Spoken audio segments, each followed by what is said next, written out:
నమస్తే అండి, welcome to my channel. ఈ వీడియోలో ధనత్రయోదశి పూజ కోసం మనం ముందుగా చేసుకోవాల్సిన ఏర్పాట్లు ఏమిటి అనేది ఈ వీడియోలో షేర్ చేస్తానండి. ఈ ఏర్పాట్లన్నీ కూడా మనం ముందుగానే చేసి పెట్టేసుకుంటే పూజ సమయానికి పూజ చాలా ప్రశాంతంగా చేసుకోవచ్చు. మనకి ఈ సంవత్సరం ధనత్రయోదశి 2025 అక్టోబర్ 18వ తేదీన శనివారం రాబోతుందండి. ఈరోజు లక్ష్మీ కుబేరులను అయితే పూజిస్తాము. అమ్మవారికి అలాగే కుబేరుడికి ఈ ధనత్రయోదశి రోజున సాయంత్రం వేళల్లో పూజను అయితే చేస్తామండి. అయితే మనకి ఈరోజు ఎలాగో శనివారం వచ్చింది కాబట్టి శనివారం పూట మనం ఇంటినది శుభ్రం చేసుకోవచ్చండి. ఇంతవరకు ఎవరైతే క్లీన్ చేసుకోలేదో వారు శనివారం అయినా సరే మీరు క్లీన్ చేసుకొని ఉంచుకోండి. ఉదయం నుండి సాయంత్రం లోపు మీరు ఏవైనా ఏర్పాట్లు చేసుకోవాలనుకుంటే చేసుకోండి. ఏవైనా సామాగ్రి కొని తెచ్చుకోవాలనుకుంటే ఈరోజు కొని తెచ్చుకోండి. ఇంకా పూజ కోసం ఏ ఏర్పాట్లు చేసుకోవాలో ఇప్పుడు చూద్దాం. మనం ఇక్కడ లక్ష్మీ కుబేరులను పూజిస్తున్నాం కాబట్టి ముందుగా కుబేరుడికి ఎంతో ఇష్టమైన కుబేర ముగ్గు ఎలా వేసుకోవాలో చూపిస్తానండి. దానికన్నా ముందుగా మీరు పూజ ఎక్కడ చేస్తారో ఆ ప్రదేశంలో కానీ లేదంటే పూజా పీఠం పైన కానీ లేదంటే మీ పూజా మందిరంలో కానీ పూజ ఎక్కడ చేసుకున్నట్లయితే అక్కడ ఈ కుబేర ముగ్గులు అయితే వేసుకోవాలి. ద్వారబంధం దగ్గర కూడా ఈరోజు కుబేర ముగ్గులు వేసుకోవాలండి. చాలా చాలా మంచిది. అయితే ఈ కుబేర ముగ్గులు ఎలా వేసుకోవాలంటే చాలా ఈజీగా వేసేసుకోవచ్చు. ఇక్కడ నేను చుక్కలు పెట్టాను కదండి, ఆ చుక్కల పాలంగా మీరు గీతలు కలిపేసుకుంటే ఎక్కడ ఒకటి పెద్దది చిన్నది రాకుండా కరెక్ట్గా ముగ్గు అనేది వస్తుంది. ఇప్పుడు ఈ ముగ్గుని పసుపు కుంకుమలతో అందంగా అలంకరించేసుకోండి. ఇంకా మీ దగ్గర పచ్చ కుంకుమ ఉన్నట్లయితే ఆ కుంకుమ కూడా మీరు యూజ్ చేయవచ్చు. ఈ విధంగా నేను కుబేర ముగ్గుని అయితే వేసేసుకున్నానండి. అయితే ఈ ముగ్గు నేను పీఠం పైన కాదు, పీఠం ముందరైతే వేసుకున్నానండి. మీరు ఎక్కడ వేసుకున్నా పర్వాలేదు. ఈ పూజ మీరు పూజా మందిరంలో చేసుకోవచ్చు, లేదంటే విడిగా పీఠం వేసైనా సరే చేసుకోవచ్చు. అయితే పూజా పీఠం కుబేరుడు స్థానమైనటువంటి ఉత్తర దిక్కులో పీఠాన్ని ఏర్పాటు చేసుకుని పూజ చేసుకోవాలండి.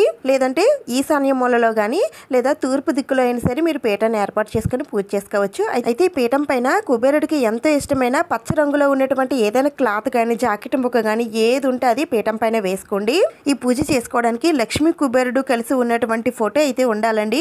మీ దగ్గర ఉంటే పూజలో పెట్టుకోండి. లేకపోయినట్లయితే ఈరోజు ధనత్రయోదశి కాబట్టి స్వామి అమ్మవార్ల ఫోటో తెచ్చుకున్నా పర్వాలేదండి. మీరు ఈరోజు కొని తెచ్చుకోండి. లేదంటే ఈ విధంగా పోస్టర్ అయినా సరే కొని తెచ్చుకుంటే మన దగ్గర ఖాళీగా ఉన్న ఫ్రేమ్లో పెట్టేసుకుంటే ఫోటో అయితే రెడీ అయిపోతుంది. ఒకవేళ మీకు ఈ ఫోటో దొరకకపోయినట్లయితే లక్ష్మీదేవి అమ్మవారి ఫోటో అయినా సరే పూజలో పెట్టుకోవచ్చు. లేదంటే వెంకటేశ్వర స్వామి లక్ష్మీదేవి కలిసి ఉన్నటువంటి ఫోటో అయినా సరే మీరు పూజలో పెట్టుకొని పూజను అయితే చేసుకోవచ్చు. అలాగే ఈ రోజు ధన్వంతరి ఆవిర్భవించిన రోజు కాబట్టి అందుకని మీ దగ్గర ధన్వంతరి ఫోటో ఉన్నా సరే పూజలో పెట్టుకొని పూజను అయితే చేసుకోవచ్చండి. నేను ఇక్కడ స్వామి అమ్మవారిని ఇలా చందనం కుంకుమలతో అందంగా అలంకరిస్తున్నానండి. చందనం మాలలు కూడా వేస్తున్నాను. కుబేరుడికి పచ్చ కుంకుమ ఉన్నట్లయితే పచ్చ కుంకుమతోనే బొట్లు పెట్టండి. ఈ విధంగా అలంకరించేసుకొని పెట్టేసుకోండి. ఆ తర్వాత కుబేర కుండలు అయితే ఏర్పాటు చేసుకోవాలండి. ఈ ధనత్రయోదశి రోజున కుబేర కుండలు మనం పూజలో పెట్టుకొని పూజ చేసుకుంటే చాలా చాలా మంచిదండి. ధనధాన్యాలకి ఎలాంటి లోటు లేకుండా ఉండాలి అంటే తప్పకుండా ఈ కుబేర కుండలను అయితే మనం ఈ పూజలు అయితే పెట్టుకోవాలండి. అయితే ఒకవేళ ఈ కుండలు మీ దగ్గర లేకపోయినట్లయితే మామూలు కుండల్లో అయినా సరే బియ్యం, పప్పు, ఉప్పు, కాయిన్స్ ఇవన్నీ వేసి మీరు పూజలు అయితే పెట్టుకోండి. ఇలా పెట్టుకోవడం వలన మన ఇంట్లో ఎప్పటికీ కూడా ధనధాన్యాలకి లోటు ఉండదని, తరగకుండా ఉంటాయని అంటారండి. అందుకని పెట్టుకుంటాము. అయితే ఇలా పెట్టుకునేవి మనం పూజ అయిన తర్వాత పూజా మందిరంలో పెట్టుకొని నిత్యం అలా ఉంచుకోవచ్చండి. లేదండి మేము ఒక్కరోజే ఉంచుకుంటాము మరి అలా పెట్టుకోవచ్చు అంటే అలా కూడా పెట్టుకోవచ్చండి. ఈ రోజున మీరు పూజలో పెట్టుకొని నెక్స్ట్ డే ఆదివారం కాకుండా సోమవారం కానీ బుధవారం కానీ తీసేసి వీటిని ఎప్పుడైనా నాన్ వెజ్ తినలేనప్పుడు వంటల్లో వాడేసుకోవచ్చు. కాయిన్స్ అవి మీరు బీరువాలో దాచిపెట్టుకోండి. ఈ విధంగా కుబేర కుండలు అయితే పెట్టుకోవాలండి. ఒకవేళ మీ దగ్గర ఇత్తడి కుబేర కుండలు ఉన్నట్లయితే వాటిని ఈ రోజు క్లీన్ చేసేసుకోండి.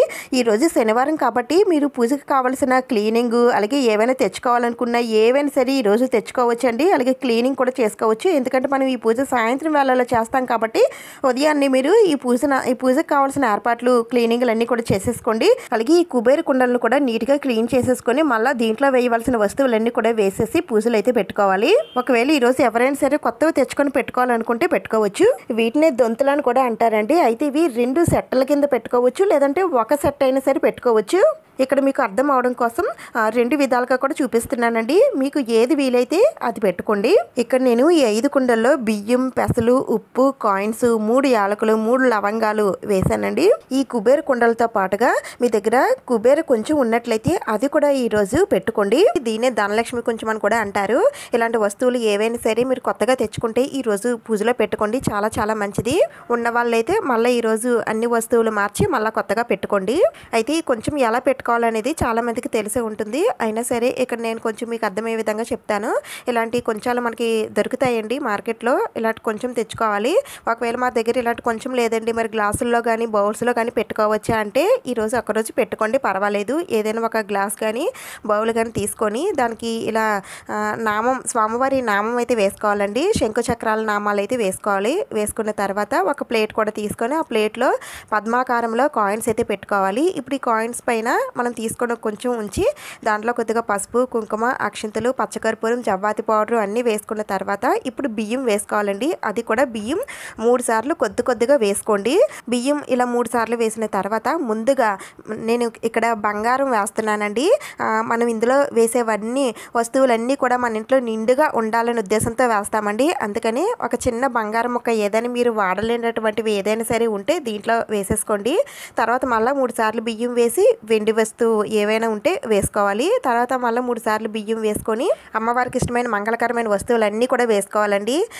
లక్ష్మీ గవ్వలు, గోమతి చక్రాలు, గురువింద గింజలు, తామర గింజలు, చిట్టి గాజులు, ముత్యాలు, పగడాలు, కాయిన్స్ ఇలా మీ దగ్గర ఏ ఉంటే అవి 2 చొప్పున వేసుకోండి. మధ్యలో బియ్యం 3 సార్లు వేసుకోవాలి. అవి కూడా కొద్దిగా బియ్యం వేసుకోండి. ఎక్కువ వేసుకుంటే వెంటనే నిండిపోతుంది కాబట్టి కొద్దిగా వేసుకోండి. ఇలా అన్నీ వేసేసుకున్న తర్వాత ఈ బియ్యం పైన కొద్దిగా పసుపు, కుంకుమ, అక్షింతలు అన్నీ ఉంచి దీనిపైన నా దగ్గర ఇలా ముత్యపు శంఖం అయితే ఉందండి. ఆ శంఖాన్ని అయితే పెట్టుకుంటున్నాను. మీ దగ్గర ఉంటే పెట్టుకోండి, లేకపోయినా ఏం పర్వాలేదు. లేదంటే దీని ప్లేస్లో ఒక 1 రూపీ కాయిన్ పెట్టుకొని ఒక పసుపు కొమ్ము కొద్దిగా చందనం కుంకుమలతో బొట్టు పెట్టి ఆ పసుపు కొమ్మునైతే పెట్టుకోండి. ఇంకా తర్వాత ఈ ధనత్రయోదశి రోజున బంగారం, వెండి వస్తువులు కొని తెచ్చుకుంటే చాలా మంచిదండి. కొంతమంది అయితే కొని తెచ్చుకొని పెట్టుకుంటారు. మరి కొందరైతే ఈరోజు దాన ధర్మాలు చేస్తే మంచిదని మన పండితులు అయితే చెబుతున్నారు. అందుకని మీకు ఏది వీలైతే అది అయితే చేయండి. ఒకవేళ బంగారం, వెండి కొనలేని వారు కనీసం ఈ వస్తువులైనా సరే కొని తెచ్చుకొని ఈరోజు పూజలు అయితే పెట్టుకోండి. ఈ వస్తువులన్నీ కూడా మీ ఇంట్లో ఉన్నా సరే కొద్దిగైనా సరే ఈరోజు కొని తెచ్చుకోవడానికి ప్రయత్నించండి. దాంట్లో మొదటిది బియ్యం అండి. మన ఇంట్లో ఆల్రెడీ బియ్యం ఉంటాయి. అయినా సరే ఈరోజు కొద్దిగైనా అంటే 1 కేజీ అయినా సరే బియ్యం కొని తెచ్చుకోండి. అలాగే తర్వాత కల్లుప్పు అండి. ఉప్పు ప్యాకెట్ ఈరోజు కొని తెచ్చుకోండి. ఆ ఉప్పు రూపంలో అమ్మవారు మన ఇంటికి వస్తుందని అర్థం. అందుకని కల్లుప్పు ప్యాకెట్ అయితే తెచ్చుకోండి. అయితే ఆ ప్యాకెట్ అలా మీరు పూజలో పెట్టేసుకోవచ్చు. లేదంటే ఇలా చిన్న బౌల్స్లో అయినా కొద్దిగా వేసి పెట్టుకోవచ్చు. ఆ తర్వాత బెల్లం తెచ్చుకోవాలండి. తియ్యని సంతోషాలు ఎప్పుడు మనతోటే ఉండాలనే ఉద్దేశంతో బెల్లం అయితే తెచ్చుకొని పూజలో పెట్టుకోండి. ఇంకా తర్వాత అమ్మవారికి ఎంత ఇష్టమైన సుగంధ ద్రవ్యాల్లో ఒకటైన యాలకులను కూడా ఈరోజు కొని తెచ్చుకోండి. ఇంకా తర్వాత ఈరోజు ధనియాలు కూడా తెచ్చుకోవాలండి. ఈరోజు ధనియాలు తెచ్చుకుంటే చాలా మంచిదండి. ధనియాలు తెచ్చుకోవడం వలన లక్ష్మీదేవి అమ్మవారు ప్రసన్నరాలై మనకి సుఖ సంతోషాలను ప్రసాదిస్తుందని ఒక నమ్మకం. అలాగే బంగారంతో సమానమైనటువంటి పసుపు కొమ్ములను కూడా ఈ రోజు కొని తెచ్చుకుంటే మన ఇంట్లో అన్ని కూడా శుభ ఫలితాలే కలుగుతాయి. వీటితో పాటుగా మీరు కొనుక్కున్న బంగారం కానీ వెండి కానీ లేదంటే ఆల్రెడీ మీ ఇంట్లో ఉన్నవైనా సరే పాలలో కడిగి మళ్ళీ పూజలు అయితే పెట్టుకోవచ్చండి. దీంతో పాటుగా మీ దగ్గర ఉన్న డబ్బులు కూడా పెట్టుకొని ఇవన్నీ కూడా మీరు పూజలో పెట్టుకోవాలి. ఇవే కాకుండా ఈ రోజు ఇంకా ఏమేమి కొని తెచ్చుకోవాలనేది నేను ఆల్రెడీ వీడియో చేసి పెట్టానండి. ఎవరికైనా చూడాలి అని అనిపిస్తే డిస్క్రిప్షన్లో లింక్ ఇస్తాను, తప్పకుండా చూడండి. ఇవన్నీ కూడా ఇలా ప్లేట్లో పెట్టుకోవచ్చు. లేదంటే చిన్న బౌల్లో అయినా సరే వేసి మీరు పూజలు అయితే పెట్టుకోవచ్చు అండి. అలాగే కుబేర యంత్రం కూడా పూజలో పెట్టుకుంటే చాలా మంచిదండి. మీ దగ్గర స్వామివారి కుబేర యంత్రాలు ఉంటే పూజలో తప్పనిసరిగా పెట్టుకోండి.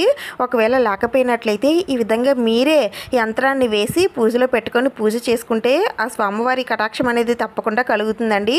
అయితే ఈ యంత్రం అనేది మీరు ప్లేట్లో వేసుకోవచ్చు, పీట పైన వేసుకోవచ్చు. నేను ఈసారి పేపర్ పైన వేస్తున్నానండి.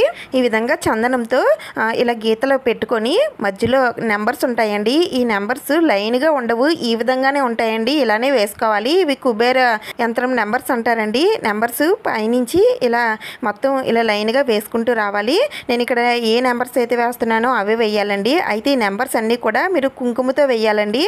ఇలా నెంబర్స్ అన్నీ వేసుకున్న తర్వాత చుట్టూ కూడా 4 వైపులా కూడా శ్రీమన్ అక్షరం బీజాక్షరం అయితే రాయాలి.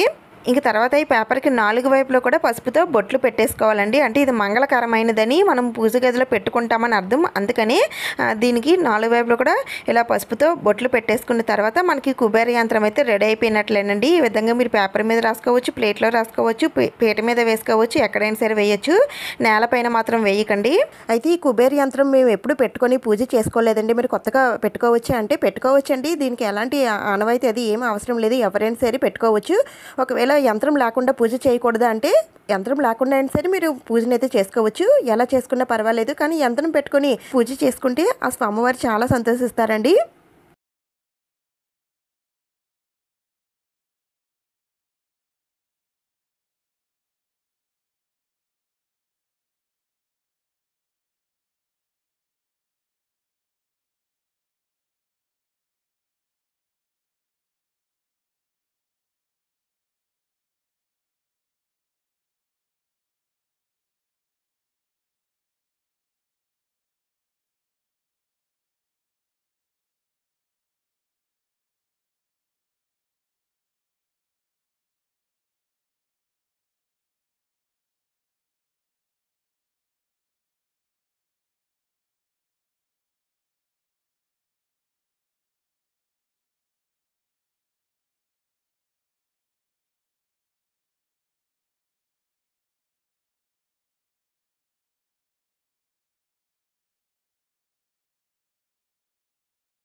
ఇంకా తర్వాత పిండి ప్రమిదలు కూడా తయారు చేసుకుని పెట్టుకోవాలండి. ఎందుకంటే ఈ ధనత్రయోదశి శనివారం రోజున వచ్చింది కాబట్టి శనివారం రోజున వెంకటేశ్వర స్వామి వారిని మనం పూజిస్తాం కాబట్టి అందుకనే ఆ స్వామివారి కోసం పిండి ప్రమిదలు కూడా తయారు చేసుకొని పెట్టుకోవాలి. కొద్దిగా బియ్యం పిండిలో నెయ్యి, బెల్లం, పాలు వేసి కాస్త పలచగా కలుపుకొని ఇలా పిండి ప్రమిదలు అయితే తయారు చేసుకోవాలండి.